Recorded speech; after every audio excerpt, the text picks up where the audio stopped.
Hi viewers, welcome to our channel. ప్రస్తుతం మనతో పాటు ప్రముఖ సోషల్ యాక్టివిస్ట్ కృష్ణ కుమార్ గారు ఉన్నారు. వారితో ఒకసారి మాట్లాడదాం. నమస్కారం మేడం. మేడం, అల్లు అర్జున్ గారి సంధ్యా థియేటర్ ఘటన ఎన్నో కీలక పరిణామాలకు చోటు చేస్తుంది. ఎన్నో చర్చనీయాంశాలుగా కూడా ఇది మారుతుంది. సో అందులో భాగంగానే మొన్న ఒక అడ్వకేట్ శ్రీనివాస్ రెడ్డి గారు ప్రెస్ మీట్ పెట్టారు. కొన్ని కీలక అంశాలు ఆయన అభిప్రాయాలను తెలియజేశారు మేడం. అందులో ఒకటి ఏంటంటే, రేవంత్ రెడ్డి గారు ప్రభుత్వాన్ని కూల్చే ప్రయత్నాలు జరుగుతున్నాయి, అల్లు అర్జున్ గారి వెనకాల ఒక మహాశక్తి ఉంది, బీఆర్ఎస్ బీజేపీ కుట్ర పన్నుతున్నాయని ఒక వర్షన్ చెప్పారు. అలాగే ఆంధ్ర సినిమా ఇండస్ట్రీ అక్కడికే వెళ్ళిపోవాలి, ఇక్కడ ఉండకూడదు అన్నట్టు కూడా అభిప్రాయాలను వెలుపుచ్చుతున్నారు. సో ఇప్పుడు ఒక చర్చగా మారిపోయింది తెలంగాణలో ఫిలిం ఇండస్ట్రీ ఉండడం, అది ఏపీకి వెళ్ళిపోవాలన్న చర్చ. మీరేం చెప్తారు మేడం వీటిపైన? ఇవి బాధ్యతారాహిత్యమైన పొగరుతో మాట్లాడిన కామెంట్స్ గా చూస్తాను నేను. ఓకే, అసలు నీకెవరు చెప్పారు ఈ సంగతి? రేవంత్ రెడ్డి ప్రభుత్వాన్ని కూల్చే కుట్ర అల్లు అర్జున్ చేస్తాడు అని చెప్పి ఏ ఆధారాలతో నువ్వు మాట్లాడుతున్నావు? అంటే నోటికి ఏదొస్తే అది. మీరు కోర్టులో అబద్ధాలు చెప్పినట్టు అనుకుంటున్నారా? లాయర్లు బయట విషయాలు మాట్లాడడం అంటే ఎంత ధైర్యం కావాలి అసలు ఇలాంటి స్టేట్మెంట్ ఇవ్వడానికి? ఇది అంటే ఇవాళ రేవంత్ రెడ్డి గారికి అల్లు అర్జున్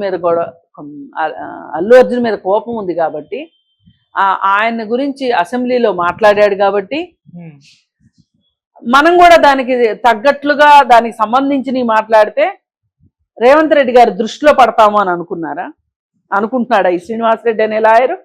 ఏమన్నా అడ్వకేట్లకు సంబంధించిన పోస్టులు ఫిలప్ అయ్యేది ఏమన్నా ఉందేమో, నామినేటెడ్ పోస్టులు. ఆ పోస్టులు ఏదో ఆశించి ఆయన మాట్లాడినట్టుంది తప్పితే వేరేగా లేదు. పైగా ఇంకొక పొగరు మాటలు మాట్లాడుతున్నాడు. తెలుగు ఆంధ్ర సినిమా వాళ్ళని సాంబార్ గాళ్ళు అని చెప్పి మాట్లాడాడు, సాంబార్ బ్యాచ్ అని. ఎంత పొగరు అసలు! ఎందుకు ఇంతంత దురుసుగా మాట్లాడాల్సిన అవసరం ఏంటి? ఇవే వ్యాఖ్యలు గనక రేవంత్ రెడ్డి గారి దృష్టిలో కూడా అవి కరెక్ట్ అనిపిస్తే గనక ఆయన చెప్పమనండి ఈ మాట. ఏమి సినిమా ఇండస్ట్రీ అంటే దూడలుగా కాసిపోయిందా వీళ్ళకి? నాకు అర్థం కాదు. ఇప్పుడంటే ఏదో వాళ్ళు ముక్కలుగా ఉన్నారు కాబట్టి,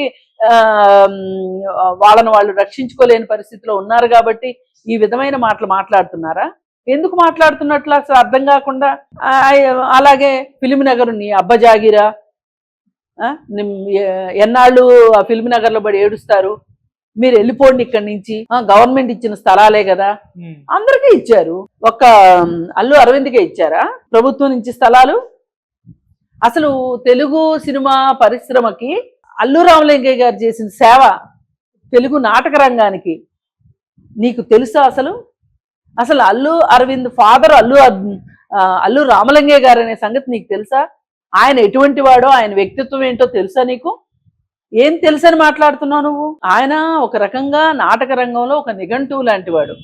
అలాగే తెలుగు సినిమా ఇండస్ట్రీలో హాస్యానికి ఆయన ఒక ఐకాన్ లాంటి వాడు. ఈ రోజుకి ఏ జనరేషన్ అయినా సరే అల్లు రామలింగయ్య గారి హాస్యానికి ముగ్ధులు కావాల్సిందే, చూసి తరించాల్సిందే. ఎలా మాట్లాడగలుగుతున్నావు నువ్వు? ఇవాళ తెలుగు సినిమా ఇండస్ట్రీ వాళ్ళు ఇండస్ట్రీని ఇక్కడ సినిమాలు తీయటం వల్ల కావచ్చు, స్టూడియోలు కట్టడం వల్ల కావచ్చు, ఏ రకంగానైనా సరే వాళ్ళు చేసిన సేవని నువ్వు ఎలా అంటే వాళ్ళు లాభం పొందలేదా అని నేను అనట్లేదు. లాభం పొందలేదు, ప్రజాసేవ చేశారని నేను అనట్లేదు. కానీ ఇవాళ అందరము ఒక తెలుగు అతను శ్యామ్ బెనగల్ అనే ఆయన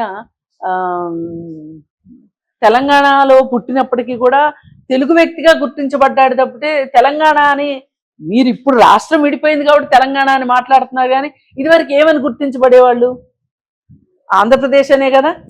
ఇప్పుడు మీరు కోర్టులో ప్రాక్టీస్ చేస్తే కూడా రాష్ట్రం విడిపోక ముందు ఆంధ్రప్రదేశ్ హైకోర్టులోనే పనిచేశారు అన్నారు. కానీ మీరు మిమ్మల్ని తెలంగాణ వ్యక్తి హైకోర్టులో వాదిస్తున్నారు అని అనలేదు కదా.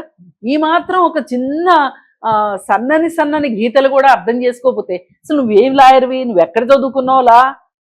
ఇక్కడ ఒకటే కనిపిస్తుంది, ఆయనకి మెప్పు కావాలి, రేవంత్ రెడ్డి మెప్పు పొందాలి అని అనుకుంటున్నాడు. అందుకోసమే ఈ మాటలన్నీ మాట్లాడాడు తప్పితే అసలు తక్షణం ఆయన ఖచ్చితంగా సారీ చెప్పాలి ఇండస్ట్రీకి.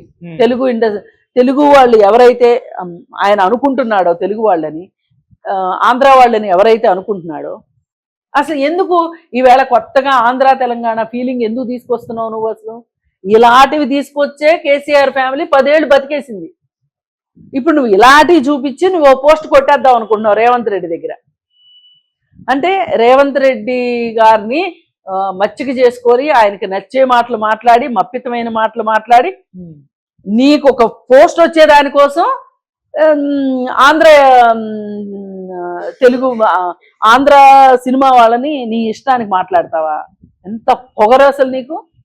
బేషరతుగా సారీ చెప్పాలి. అసలు ఎలా చూస్తూ ఊరుకుంటున్నారు?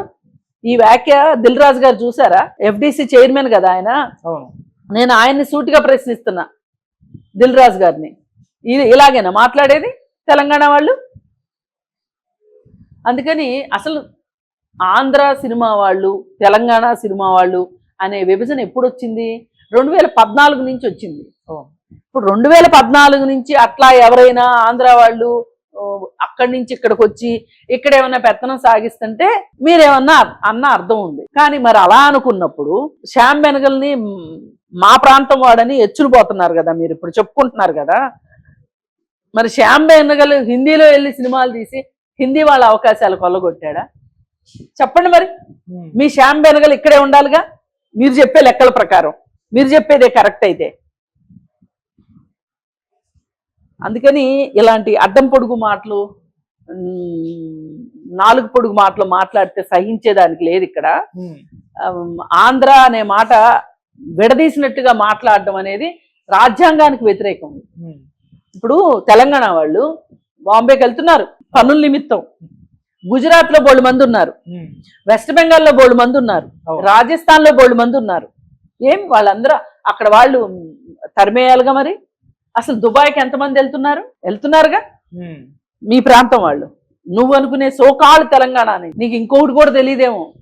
తెలంగాణ సాయుధ పోరాటం అనేది జరిగి తెలంగాణలో ఒక కట్టుబానిస వ్యవస్థకి చరమగీతం పాడింది, జాగీర్దార్ వ్యవస్థకు వ్యతిరేకంగా పోరాడింది.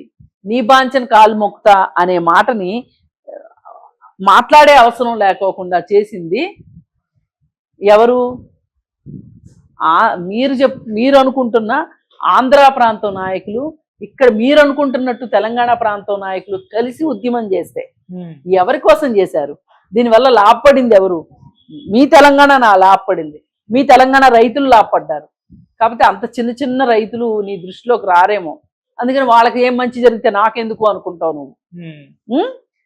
మరి అలాంటి సందర్భంలో బోలెడు మంది ఇక్కడి నుంచి ఆ ఉద్యమంలో ఉన్నవాళ్ళు ఆంధ్రాలో తలదాచుకుంటానికి వెళ్తే అక్కడ పోలీసు వాళ్ళతోటి భయంకరమైన వేధింపులకి గురయ్యారు ఆంధ్ర ప్రజలు. దానికేం చెప్తావు? ఒక్కసారి చరిత్రను చదువుకుంటే ఇలాంటి మూర్ఖులు ఇలాంటి మూర్ఖపు మాటలు మాట్లాడరు. నేను మళ్ళీ అడుగుతున్నాను, దిల్ రాజు గారు కావచ్చు, రేవంత్ రెడ్డి గారు కావచ్చు, ఎవరైనా సరే కాస్త పరిణితి చూపించి ఇతను మాట్లాడిన మాట కరెక్టు అని చెప్పి మీరు కూడా అంటే అప్పుడు చూసుకుందాం. కానీ బేషరతుగా అతను సారీ చెప్పాలి, క్షమాపణ చెప్పాలి అని కోరుకుంటున్నాను. Right madam, thank you so much.